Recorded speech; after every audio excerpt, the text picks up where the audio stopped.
Et j'en suis arrivé à réaliser que si je ne m'accrochais pas à mon embarcation, j'allais mourir. Ce fut un voyage que John Stockton n'oubliera jamais. Écoutez, Dieu en a plus pour vous. Avez-vous tendance à être anxieux ?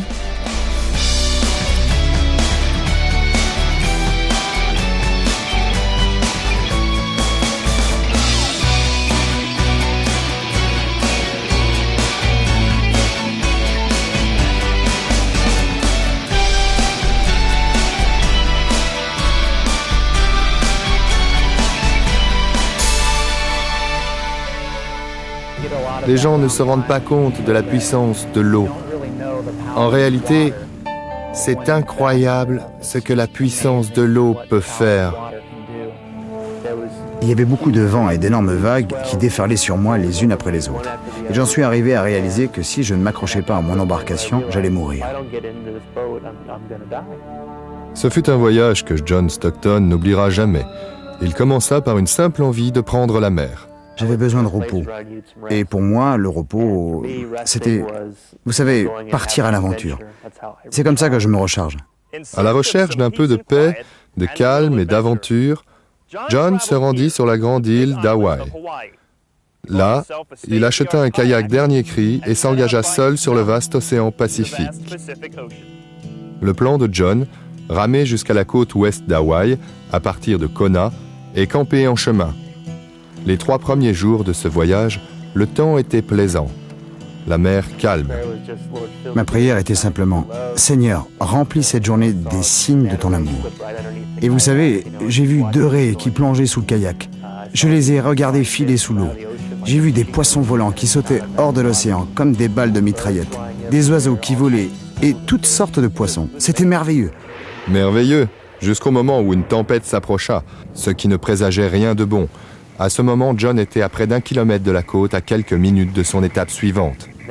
J'ai contourné le point nord et j'ai immédiatement remarqué un changement à la surface de l'eau. La tempête était passée au-delà du point nord de l'île et se dirigeait droit sur John.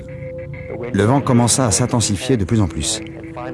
Finalement, il y a eu de grandes rafales de vent qui me firent chavirer et je suis tombé à l'eau. John avait le choix, nager jusqu'à la plage ou rester dans son kayak et ramer.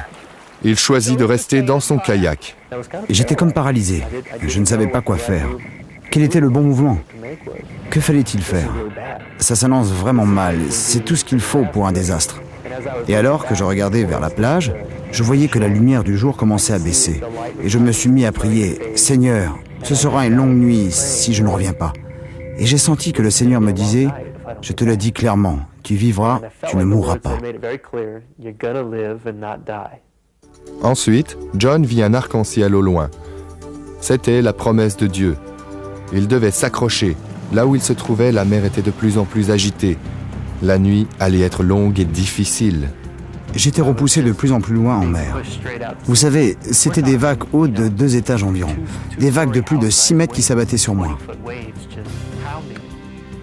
Et chaque fois que John remontait dans son kayak, une nouvelle vague le faisait chavirer et remplissait d'eau son esquif. J'essayais d'être monsieur indépendant, de me sortir de toutes les situations.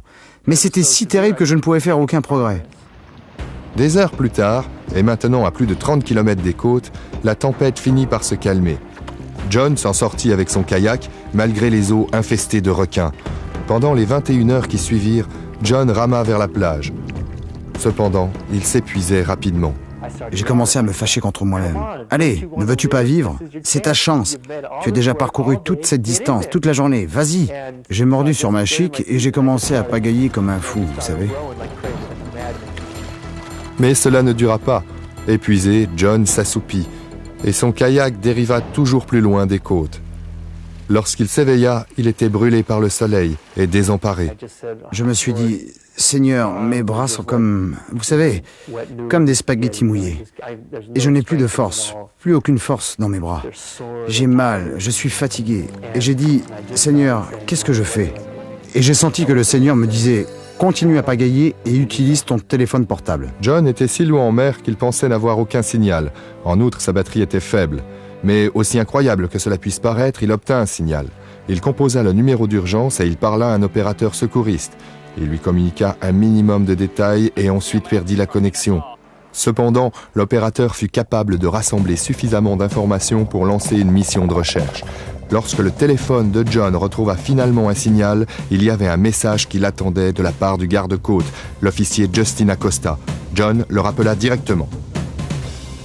J'avais compris, à la manière désespérée avec laquelle il parlait, qu'il avait besoin de notre aide le plus rapidement possible. Vous vous trouviez devant un défi. Avez-vous prié Dieu pour demander son aide? Je ne pouvais faire que ce qui est de mon pouvoir. Et j'ai vraiment commencé à prier pour cet homme, afin que dans ces moments, il puisse mettre sa foi dans le Seigneur. Je priais pour la patience de John, pour qu'il garde l'espoir et pour qu'il soit fort, pour qu'il n'abandonne pas. Pendant ce temps, John attendait impatiemment le secours. Un avion passa plus de 10 fois au-dessus de lui. J'ai réalisé qu'ils ne pouvaient pas me voir. Je ne suis qu'un petit point sur l'océan. Ils ne peuvent pas me voir. J'ai alors commencé à me sentir vraiment terrorisé. La nuit tomba. John dérivait à présent en mer depuis 3 jours et 3 nuits. Il se mit à délirer. J'ai commencé à avoir des visions étranges. Je ne sais pas comment je pourrais les appeler. Il y avait un ami imaginaire avec moi. C'était un marin japonais. Et j'ai commencé à lui dire « Allez, passe-moi la rame. Et toi, fais ton travail. » Vous savez ce que je me disais? « Arrête, tu perds la tête. » Et ça a vraiment commencé à me faire peur. Je me suis souvenu d'une phrase du pasteur. « Quand vous ne savez pas quoi faire, faites ce que vous savez faire. Et c'est alors que vous saurez quoi faire. » Et ce que je savais faire, c'était d'étudier la Bible. Un psaume l'accrocha particulièrement. C'était « Sauve-moi, ô Dieu, car je suis tombé dans la fosse. » Vous savez, je me suis réellement identifié à cela. Et j'ai dit « Seigneur, je suis dans la fosse. Il faut que tu m'en sortes. » J'ai ensuite regardé sur ma droite, après cette lecture, et j'ai entendu le grondement des moteurs.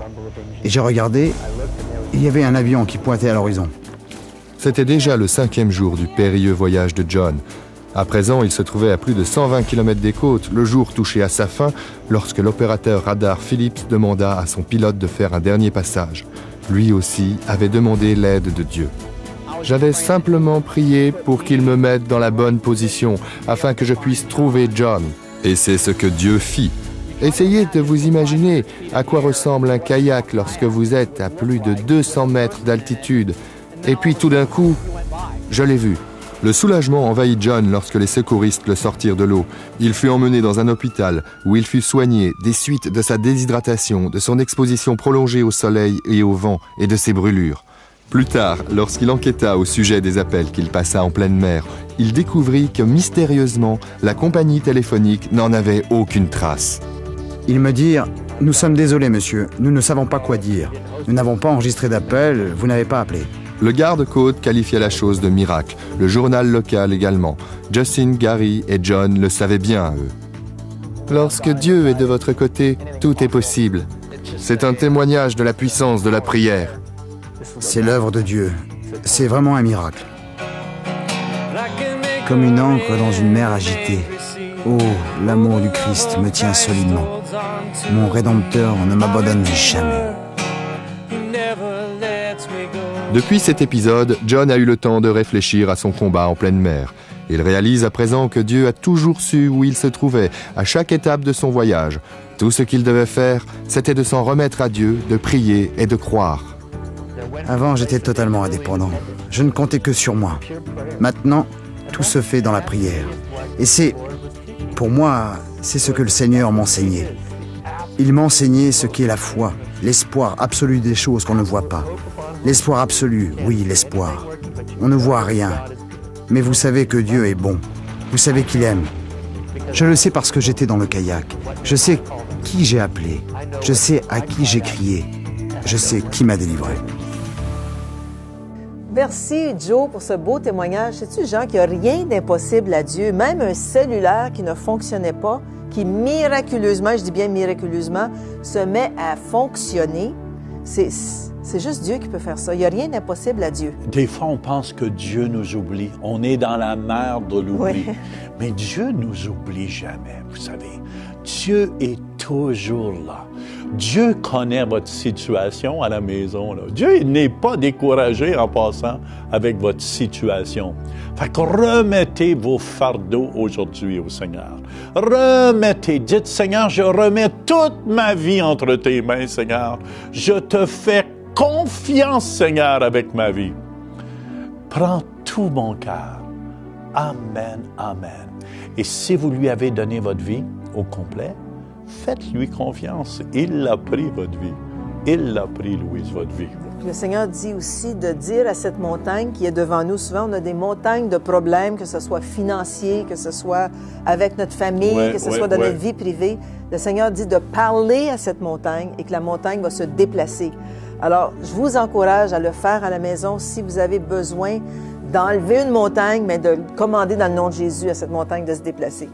Alors, si tu veux, Jean, on va aller écouter la suite et la fin de cet enseignement, cette prédication qui s'appelle « De gloire en gloire » et on va maintenant au Centre Éveil International.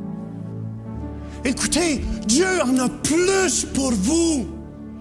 Je disais à mon ami, nos amis à Louise et moi, c'est des gens avec des talents extraordinaires. C'est comme un chêne que tu mets dans un petit pot.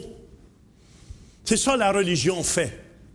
Elle te limite à pas développer tout le potentiel que tu as. Elle te mettez un chêne d'un petit pot comme ça, je vous le dis, le chêne va aussi grandir, va peut-être naître ça de grand, mais il ne pourra pas plus grandir que ses racines ont de la place à s'étendre. Amen, amen, amen, amen. Mais là, quand tu sors ce chêne-là du petit pot de la religion, puis tu es rend libre, libéré! Libérés, plantés dans un petit pot, puis ces gens-là, quand ils sont vraiment plantés dans la maison de Dieu, man, ils prospèrent. Ils sont bénis. Ils sont bénis. Qu'est-ce que la religion fait aussi? Numéro 6, ça cherche les positions. La religion cherche les positions et non l'onction. Combien de fois je l'ai enseigné, ça?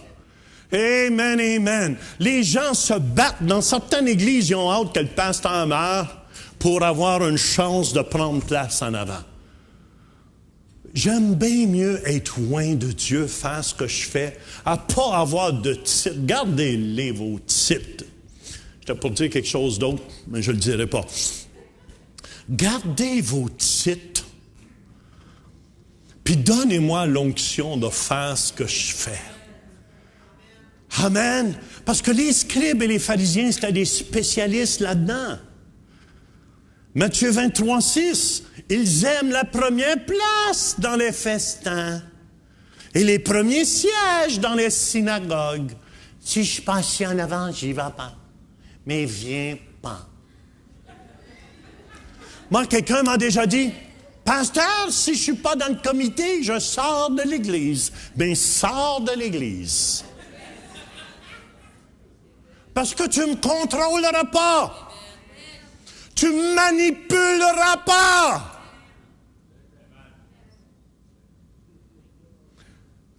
Je vous ai déjà dit, il y a même des gens qui ne sont pas à l'église ici. Savez-vous pourquoi? Parce que je ne leur ai pas donné de titre. Parce qu'ici, amen, pasteur, c'est une fonction. Êtes-vous d'accord avec moi?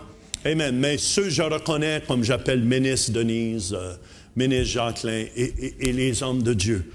Et tout à l'heure, quand ils sont dans un ministère, là, on les reconnaît à leur titre, mais aux fruits qu'ils portent aussi. Amen. Et c'est pour ça, des gens comme ça, écoutez bien, qui cherchent des positions, quand ils voient quelqu'un qui est loin, mon ami, je sais qu'il est loin. Quand il parle puis qu'il ouvre la bouche, il est loin de Dieu. Fait que ceux qui cherchent les positions sont pas loin de Dieu. Les fils d'Ishmaël étaient toujours jaloux contre les fils de la promesse. Puis lui, il disait, « Wow! J'amène la parole, puis les gens reçoivent cela. » Mais qu'est-ce qu'il oubliait? Il était dans le petit pot. Puis le petit pot, c'est soit qu'il craque, ou soit qu'il le fasse craquer. Et, frères et sœurs, C'est ça qui s'est produit. Parce que les gens ne peuvent pas tolérer. Quand vous êtes appelés de Dieu, ils vont chercher des choses. Puis vous savez, la dernière chose que la religion fait, elle bâtit les tombes. Nous, on établit le royaume de Dieu, mais elles bâtissent les tombes des hommes de Dieu, puis des prophètes, parce qu'ils cherchent toujours à les accuser. Jésus, continuellement, partout où il allait, les hommes cherchaient à l'accuser. C'est un diviseur. Il s'en vient mener du trouble au milieu de nous autres. Non, c'est vrai, ça dérange la religion. Ça dérange les religieux quand il y a un démon qui sort. Hello? Matthieu 23, 29, j'ai presque fini. Malheur à vous, scribes et pharisiens, hypocrites, parce que vous bâtissez les tombeaux des prophètes et ornez les sépulcres des justes. Dans le fond, quand tu marches dans la justice, tout ça, il y en a qui c'est des spécialistes. Leur job, ils font des tombeaux pour essayer de vous mettre dedans. Puis ils ornent les sépulcres des justes. C'est ça la religion fait. Mais quand tu es chrétien, on établit le royaume de Dieu. Qu'est-ce qu'on est après faire à Québec? On établit le royaume de Dieu. Ça vous aide ça matin? Puis faites-vous-en pas, la persécution vous pousse par en avant. Moi, plus vous me persécutez, attention, il y en a beaucoup qui ont prophétisé dans les 32 ans de ministère que j'étais pour tomber. Mais par la grâce de Dieu, je suis encore debout. Amen, amen. Tous les démons ont prophétisé, mais ils n'ont pas pu rien faire contre l'homme de Dieu. Hallelujah, et la femme de Dieu. Hallelujah! C'est pour ça, Jérémie 29, 11, il dit, « Car je connais les projets que j'ai formés sur vous, dit l'Éternel, projets de paix et non de malheur, afin de vous donner un avenir et de l'espérance. » Mais mes amis sont sortis de la religion, mais gardez-les dans vos prières, parce que quand tu sors de la religion, tu es un peu perdu. Tu t'es tellement fait faire mal, que tu as peur que ça va être comme ça partout. Est-ce que je peux avoir un amen là-dessus? Ils viennent à l'église, puis no way. Vas-tu faire quelque chose encore? Ils vont-tu me sauter dessus? Je me souviens, Stephen, où es-tu? Arrive ici. Quand Stephen est arrivé à l'église, je disais, Stephen, viens ici. Il tremblait dans ses culottes. Puis là, je le prenais dans mes bras, j'ai dit, non, je veux pas te faire mal. La religion a essayé de te faire mal auparavant. Vous savez, on a même dit, c'est même pas un ministre de musique. Il n'y a même pas d'affaires en avant. Ça, c'est la religion, c'est pas grave. La chrétienté et les hommes de Dieu ont dit, ministre de musique, pip, pip, pip, pip, pip, pip, pip, pip. Mais il était tellement brisé par la religion, comme il y en a certains ici, qui avaient peur. Je veux te parler. Que j'ai fait? Mais j'ai dit, t'as rien fait. Je veux juste te dire, t'as bien fait.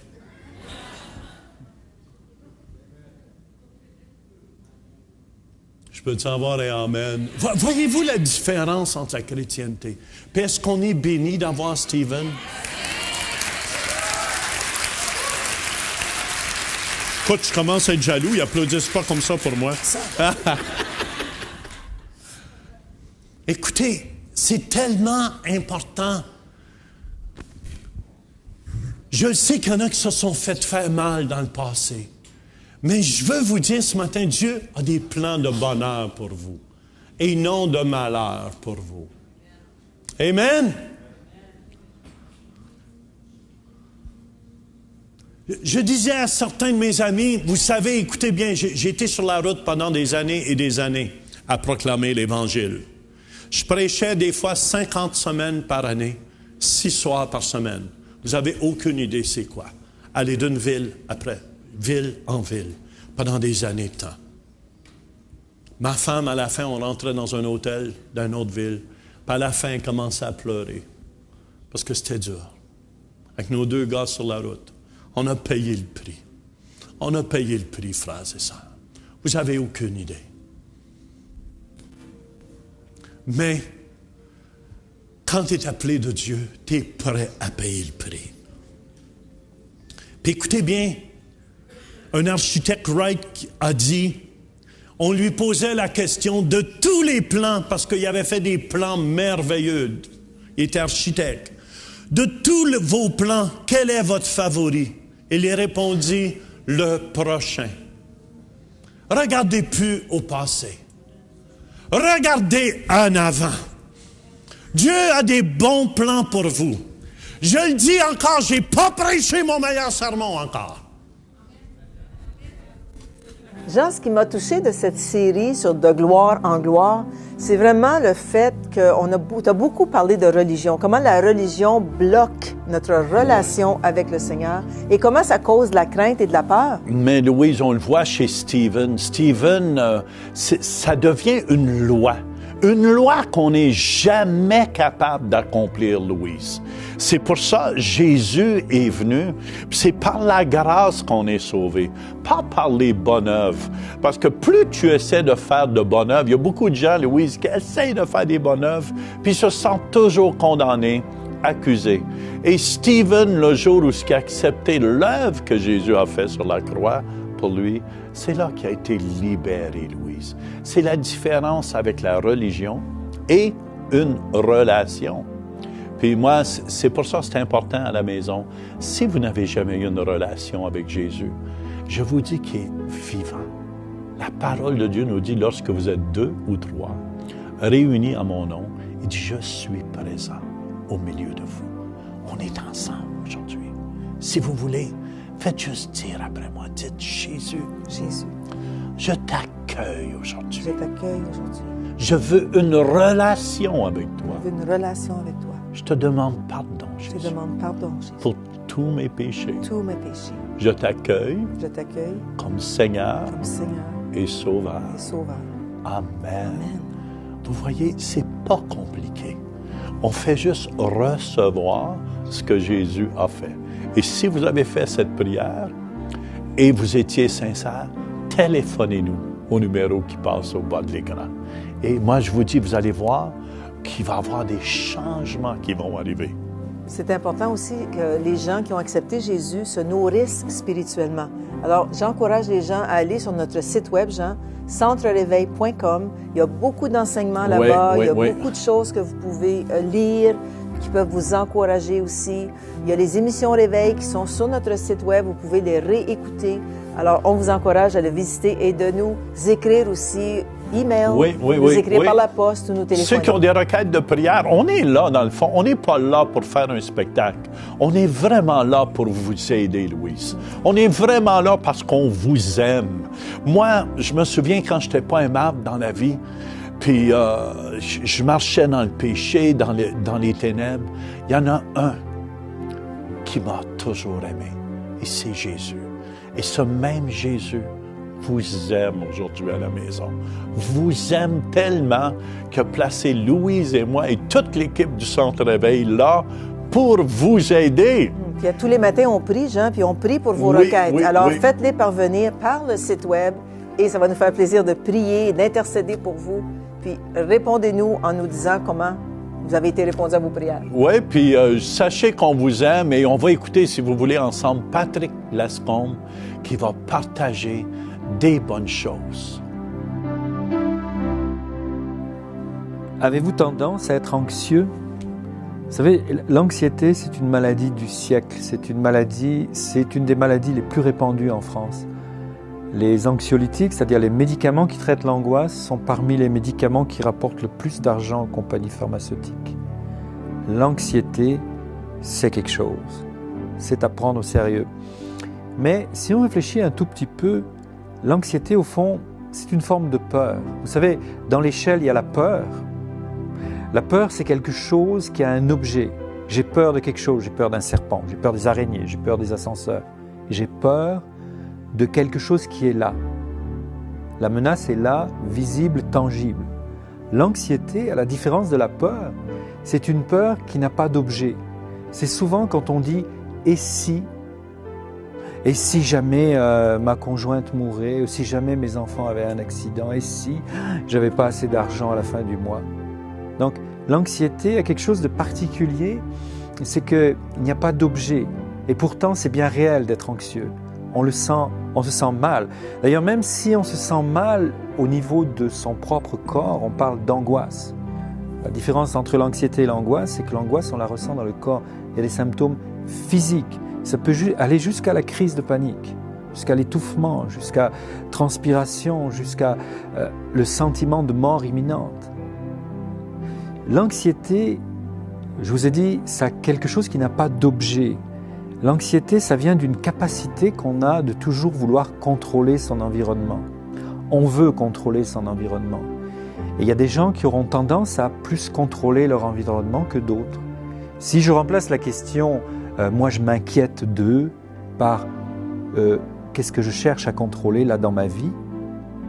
La Bible dit, de la bouche de Jésus, elle dit « ne vous inquiétez de rien ». Chaque jour suffit sa peine. Au fond, ça veut dire « ne soyez pas anxieux ». Regardez les fleurs, regardez les oiseaux, tout marche bien, ils ont du soleil, ils se nourrissent. Dieu en prend soin. Et plus loin, la Bible va dire « ne vous inquiétez de rien, mais en toute chose, faites connaître vos besoins à Dieu, qui gardera vos cœurs et vos pensées en Jésus-Christ, dans la paix. » Et il y a quelque chose de très intéressant, c'est que souvent l'anxiété peut cacher une colère, une frustration. Oui, moi j'ai pas eu tout ce que les autres ont eu. Oui, moi j'ai pas vécu ceci. Moi j'aurais eu besoin de ceci. Et des fois, en laissant pourrir la colère à l'intérieur de soi, on va développer un comportement anxieux, contrôler toujours. Jalouser, la jalousie, c'est un comportement anxieux, la jalousie. Et il y a plein de comportements, les obsessions, les compulsions qui vont découler de là. Mais revenez au conseil de la Bible. Ne vous inquiétez de rien. Ça ne sert à rien de s'inquiéter, on ne va pas grandir plus vite. Donc, l'anxiété. Savez-vous gérer l'anxiété? La Bible a été écrite pour les anxieux. Plus de 350 fois dans la Bible, Dieu dit à l'homme « Ne crains pas, ne t'inquiète pas, car je suis avec toi. » La solution de l'anxiété, c'est justement la présence. Quand la présence de Dieu, la présence de quelqu'un est là, on n'est pas anxieux. Que fait un enfant anxieux? Il cherche toujours la présence. Et souvent, l'anxiété vient du fait qu'on a été blessé au niveau de la présence, de la relation. On en parlera une autre fois parce que c'est un sujet vraiment important. Visitez le site web centrereveil.com pour participer à nos services en direct. Pour un don mensuel de 20 $ ou plus, devenez partenaire de l'émission Réveil et recevez le DVD du mois. Vous pouvez faire vos dons en ligne avec Visa et Mastercard ou un chèque par la poste. Et nous apprécions votre soutien. Parce qu'on était vraiment là, un puis l'autre, nous encourager à faire des mauvais coups. Une bonne famille en santé, ça demande de l'ordre. Êtes-vous stressé?